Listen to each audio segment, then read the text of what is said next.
ন্যাটোর সংঘবদ্ধ হয় যদি ইউক্রেন, সেটাকেই তো রাশিয়া সবচেয়ে বেশি হুমকি মনে করছে। এই পুরো যুদ্ধটার একটা সামারি টানেন। প্রথম দিকে জেলেনস্কি হিরো ছিল, কিন্তু তার নির্বুদ্ধতার কারণে, তার বোকামির কারণে কিন্তু তার দেশের জনগণ সাফারি। শান্তি চুক্তির দিকে যদি যেতে হয় তাহলে ছাড় দেবার মানসিকতা তো প্রয়োজন। সুপ্রিয় দর্শক, বিশেষ সংযোগে আপনাদের স্বাগতম। আপনাদের সঙ্গে রয়েছে আমি কাজল হায়দার, আর আমার সঙ্গে আজকে স্টুডিওতে রয়েছেন সিনিয়র সাংবাদিক বিউটি সমদ্দার।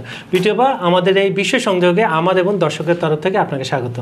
আপনাকেও ধন্যবাদ আমাকে বিশেষ সংযোগে আমন্ত্রণ জানাবার জন্য।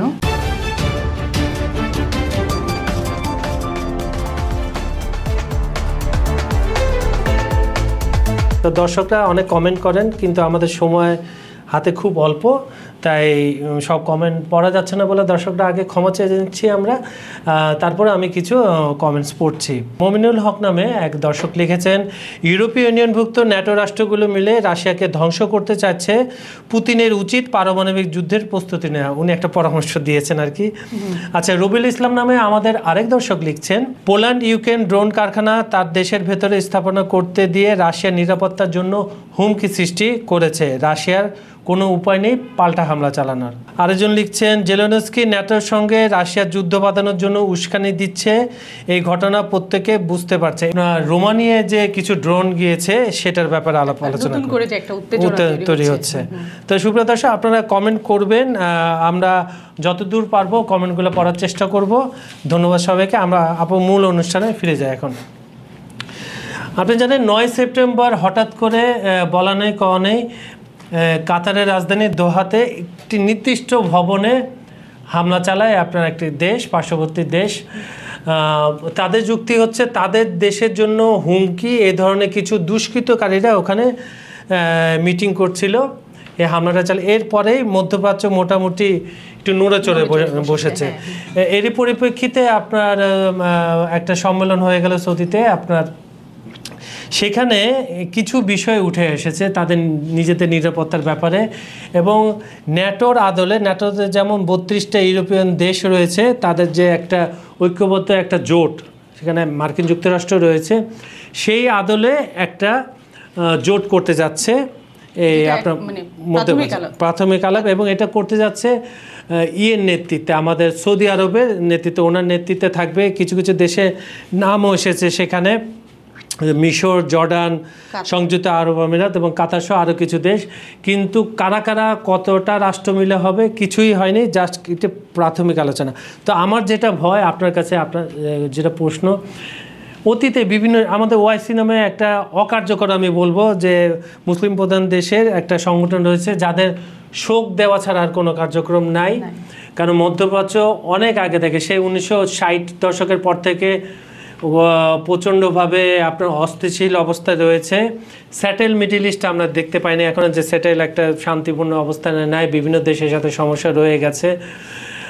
আপনার এটা আসলে কতটুকু কার্যকর হবে, আপনি কি মনে করছেন?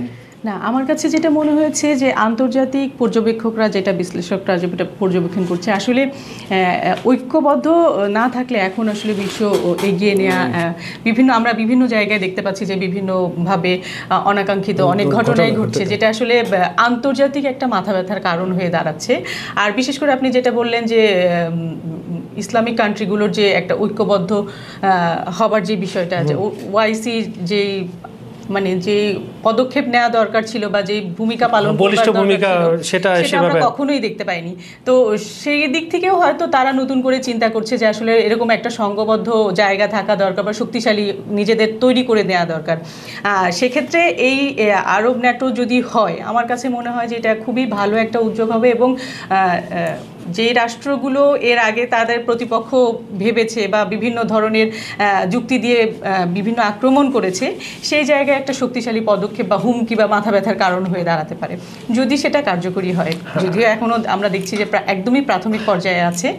তো আমার কাছে মনে হয় যে এটা একটা ভালো উদ্যোগ হতে পারে, বিশেষ করে আরব দেশগুলোর জন্য একটা নিরাপত্তার বিষয়ে। আচ্ছা, আমাদের এই বিষয়টা নিয়ে দর্শক আমরা আরও কথা বলবো অন্য কোনো এপিসোডে, যেহেতু এটা প্রথম আলোচনা হয়েছে, এটা প্রাথমিক পর্যায়ে রয়েছে। এখানে আরও, কারণ এটা অনেক দেশ হতেও দিবে না, কারণ হচ্ছে আমরা যদি অতীতের ইতিহাস দেখি এখানে বিভিন্ন দেশের সাথে মতবাদ রয়েছে। আবার সবচেয়ে বড় কথা হচ্ছে মিডল ইস্টের অনেক কান্ট্রি, বিশেষ করে সৌদি আরব, ইরাক, মিশর বলেন, তারপর কুয়েত বলেন, এবং ইভেন কাতারে মার্কিন সেনা ছাউনি রয়েছে। হ্যাঁ, এবং ওদের সবারই কিন্তু আলাদা আলাদা মতাদর্শ আছে, কেউ রাশিয়ার দিকে আছে, কেউ মার্কিনের সাথে একটা সংযোগ আছে। কাজেই এই সিদ্ধান্ত নেবার ক্ষেত্রেও অনেক হিসাব নিকাশ আছে আমার ব্যাপার রয়েছে।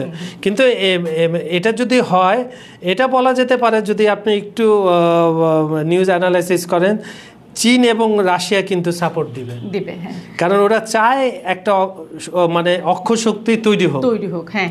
আচ্ছা, আপনি লক্ষ্য করবেন যে বৈঠকগুলো দুইটা ইস্যুতে, মানে অনেকগুলো ইস্যু ছিল, মানে যুদ্ধবন্ধের দুইটা ইস্যুতে থেমে গেছে। এক হচ্ছে ইউক্রেনের নিরাপত্তা কে দিবে, দ্বিতীয় হচ্ছে ল্যান্ড সোয়াপিং, যে যুদ্ধে যে রাশিয়া প্রায় 20% বেশি জায়গা দখল করে নিয়েছে এবং গুরুত্বপূর্ণ জায়গাগুলো দখল করে নিয়েছে, সেগুলো থেকে কতটুকু ছাড় দিবে।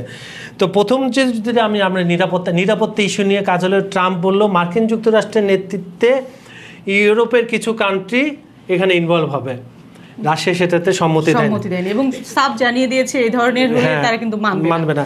দ্বিতীয় আবার সৌদি আরব এবং বাংলাদেশের নাম আসলো, এখান থেকে কিছু সৈন্য নেওয়া হবে এবং বাইরের দেশ থেকে কিছু সৈন্য নিয়ে এখানে দেওয়া হবে, সেখানে রাশিয়া কোনো কথা বলেনি। এখন বিশেষজ্ঞরা যেটা বলছে যে ইউক্রেনের নিরাপত্তার দায়িত্ব রাশিয়াকে নিতে হবে, কারণ ওই বিশ্বস্ততা বিশ্বকে দেখাতে হবে যে রাশিয়ার আন্ডারে ইউক্রেন নিরাপদ। এবং আমার যেটা মনে হয় রাশিয়াও তো সেটাই চায়, মানে মূল দ্বন্দ্বটাও তো ওখানে। রাশিয়া চাচ্ছে যে রাশিয়া ন্যাটোর সঙ্গবদ্ধ হয় যদি ইউক্রেন, সেটাকেই তো রাশিয়া সবচেয়ে বেশি হুমকি মনে করছে। কাজেই তাদের নিরাপত্তার জন্য যদি ওখানে সামরিক মোতায়েন করা হয়, সেটা তো রাশিয়ার দিক থেকে মানবার কথা না। এবং এই দীর্ঘ 3 বছরের যেই আমরা বিভিন্ন চড়াই উতরাই দেখেছি যুদ্ধের বা বৈঠক দেখেছি, যেটাই বলি, আমরা কিন্তু দেখেছি পুতিনের দিক থেকে কিন্তু ছাড় দেবার মানসিকতার জায়গাটা খুবই কম দেখেছি। এই যে সম্প্রতি বৈঠকগুলোতেও কিন্তু তিনি তার সিদ্ধান্তে অনড় বা অবস্থান থেকে অ্যাকচুয়ালি নড়েননি। হ্যাঁ, সেক্ষেত্রে আসলে যুদ্ধ সংঘাতটা তো বন্ধে বা শান্তি চুক্তির দিকে যদি যেতে হয়, তাহলে ছাড় দেবার মানসিকতা তো প্রয়োজন। এটা কিন্তু বিশাল, মানে সব ক্ষেত্রে দেখা যায় যে বিশাল একটা কূটনৈতিক পর্যবেক্ষণ থাকতে হবে এবং আন্তর্জাতিক একটা সমন্বয় থাকতে হবে, যেটা আমার কাছে মনে হচ্ছে যে এখন আসলে চিন্তা করা উচিত। না হলে শুধুমাত্র ট্রাম্পের উদ্যোগে এই ধরনের একটা যুদ্ধ, আমার মনে হয় না যে আমরা যেটা আশা করছি যে একটা শান্তি চুক্তির দিকে এগোতে পারে, সেটা মানে দুরাশাই মনে হচ্ছে আর কি।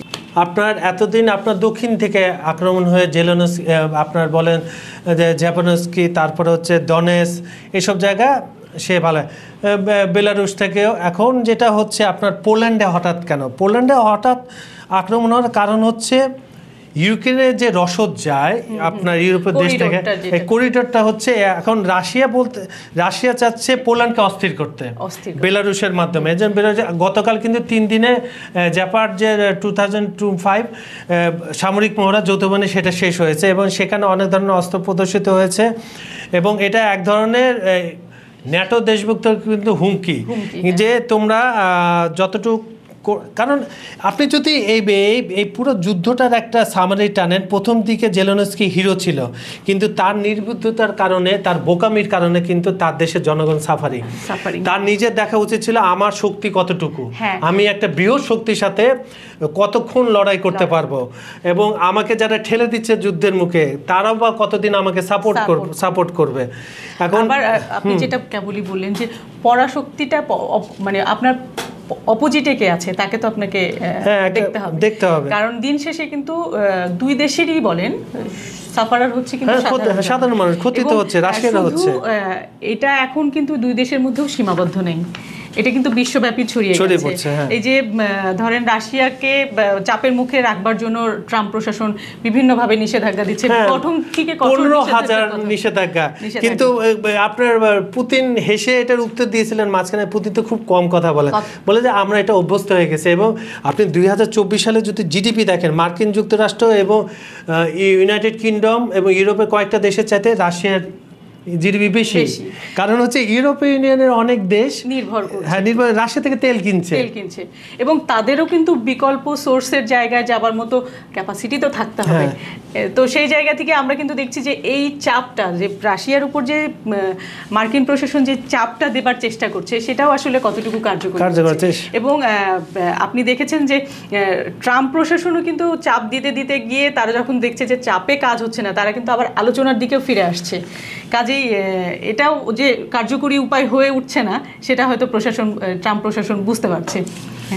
আবার ওটার প্রেক্ষিতে যেটা আমি একটু আগে বললাম যে এই যুদ্ধটা শুধু কিন্তু ওই দুই দেশের বা তাদের মধ্যে সীমাবদ্ধ নেই, এটা কিন্তু আন্তর্জাতিকভাবে সব দেশেই একটা মাথা ব্যথার কারণ। আমাদের বাংলাদেশও কিন্তু এর বাইরে নাই, কারণ হচ্ছে যে ওই যে আপনি শুরুতেই যেটা বলেছিলেন যে শস্য ভাণ্ডার, আমাদেরও কিন্তু অনেক কিছু তাদের কাছ থেকে নিতে হয়, এই নিষেধাজ্ঞা পাল্টা নিষেধাজ্ঞা বিভিন্ন কারণে কিন্তু সেই জায়গায় আমাদেরও ভুগতে হচ্ছে। কাজেই শুধু যে দুই দেশের জনগণ সাফার করছে তা না, এটা কিন্তু আন্তর্জাতিকভাবে একটা সাফারের জায়গা হয়ে পড়েছে। অবশ্যই, তা এই জন্য সবসময় বলা হয় কোনো দেশের রাষ্ট্রপ্রধান রাজনীতিবিদ বা সুদূর হওয়া উচিত। ওনার জেলেনস্কি ছিলেন একজন কমেডিয়ান, ওনার কাজের প্রতি আমি সম্মান জানিয়ে বলতেছি, উনি যদি একজন রাজনীতিবিদ হতেন তাহলে উনি সামনে ভবিষ্যৎ দেখতে পারতেন, তার দেশের জন্য কোনটা ভালো কোনটা না। জাতিসংঘ আছে, জাতিসংঘে নালিশ করতে, কারণ হচ্ছে রাশিয়াকে বাধ্য করা হয়েছে হামলা করার জন্য। কৃষ্ণসাগর একমাত্র সাগর যেখান থেকে রাশিয়া এই টুকটাক ব্যবসা বাণিজ্য করে থাকে, এবং এই সাগরে বরফ জমে না, বাকি সাগরগুলোতে বরফ প্রায় সারা বছরে থাকে, ওখানে বাণিজ্য করা যায় না। এখন আপনার সে যদি ন্যাটোতে মানে ইউক্রেন যদি ন্যাটোতে যায় তাহলে কৃষ্ণসাগর ব্লক হয়ে যাবে রাশিয়ার জন্য, তার তো অস্তিত্বের জন্য সে তো ছাড় দিবে না, এই জন্য তাকে বাধ্য। আপনি যেটা বললেন যে জেলেনস্কিরও আসলে ওই জায়গাটাই চিন্তা করা উচিত ছিল যে আসলে তো যুদ্ধ কি, যুদ্ধ একটা কৌশল, আপনি যেটা একটু আগে বললেন যুদ্ধ কৌশল, এবং সেখানে কিন্তু সবার আগে নিজের স্বার্থটাকে দেখতে হয়, নিজের সক্ষমতাটাকে দেখতে হয়। কাজেই এই যুদ্ধটার প্রথমেই সূত্রপাতটা হয়তো ওই জায়গায় একটু চিন্তার বিষয় ছিল, যেটার মানে বলা যায় না যে একটা সিদ্ধান্তের ক্ষতিটা আমরা পরবর্তীতে আস্তে আস্তে এখন কিন্তু জেলেনস্কির পিছনে ফিরে আসবারও কোনো অপশন নেই, এবং সে চাচ্ছে ন্যাটো পুরোপুরি ইনভলভ হয়ে যাক এই যুদ্ধে, কারণ সে তো তার পরাজয় আপনার কতদিন আপনি পার্শ্ববর্তী দেশকে কতদিন সাহায্য করবেন এসে অস্ত্র দিয়ে সহযোগিতা। এখানে রাশিয়ারও ক্ষতি হচ্ছে, রাশিয়া যে অস্ত্রগুলো পাচ্ছে নিজেদের অস্ত্র এবং কিছু কিছু জায়গা থেকে অস্ত্র নিচ্ছে, তার যে মিত্র শক্তিগুলো আছে ইরান বলেন চীন বলেন এখান থেকেও সে কিন্তু সাপ্লাই কতদিন। আর একটা যুদ্ধ আধুনিক যুগে 3.5 বছর যুদ্ধ চলা মানে অনেক দিক থেকে ক্ষতি, এবং অনেক আপনি দেখেন এমনিতেই আপনার দক্ষিণ কোরিয়া নর্থ কোরিয়ার ভয় থাকে, কারণ পারমাণবিক ওখানে, তারপরে ইউক্রেন রাশিয়া যুদ্ধ চলছে, তার মাঝে মাঝেও কিন্তু অনেক ছোটখাটো যুদ্ধ হচ্ছে। এখন পোল্যান্ডে ছড়িয়ে গেলে পোল্যান্ডের অবস্থা, কারণ একদিকে ন্যাটো একদিকে রাশিয়া, তার মানে আবার তাইওয়ানের দিকে চীনের দৃষ্টি রয়েছে, মানে এমনি তো অস্থিরতা আছে, তার মধ্যে যদি কোনোভাবে ন্যাটো পুরোপুরি ইনভলভ হয়। ন্যাটোর একটা খুবই ভয়ঙ্কর আর্টিকেল আছে, আর্টিকেল 5, মানে 1 for all 1 for 1, যদি ন্যাটোভুক্ত কোনো দেশের মধ্যে আক্রমণ হয় সবাই এটা একবারই উদ্যোগ হয়েছে, সেটা আফগানিস্তানে একবার কার্যকর করেছিল। তাহলে এখন জেলেনস্কি চাচ্ছে এটা ছড়িয়ে দিতে, কারণ সে যদি রাশিয়াও চাচ্ছে সম্মানজনকভাবে এই যুদ্ধ থেকে বেরিয়ে আসতে, কারণ সে একজন পরাশক্তি, এই জন্য সে পুতিন তার আপনার আন্তর্জাতিক ট্রাইব্যুনালে কিন্তু তার হুলিয়া জারি আছে, তার সেটা মাথায় নিয়ে সে মার্কিন যুক্তরাষ্ট্রের কাছে সেই রিস্কটা সে নিয়েছে, কিন্তু এখন বোঝা উচিত বিষয়কে। তো সুপ্রিয় দর্শক, আজকের এই বিষয়টা আপনাদের কেমন লেগেছে আমাদেরকে জানাবেন। আর এই যে ইউক্রেন রাশিয়া ন্যাটো মার্কিন যুক্তরাষ্ট্র এর প্রতি আমাদের দৃষ্টি রয়েছে, এটা আমরা সামনে আরও এপিসোড করব এই বিষয়ে। আর আমাদের ভিডিওগুলো আপনারা যদি পছন্দ করেন লাইক কমেন্টে শেয়ার করেন, আমাদের চ্যানেলটি সাবস্ক্রাইব করে রাখুন। আজকে এখানে বিদায় নিচ্ছি, নিজে নিরাপদে থাকবেন আর ভালো থাকবেন, সুস্থ থাকবেন। আগামীকাল আবার দেখা হবে। ধন্যবাদ সবাইকে।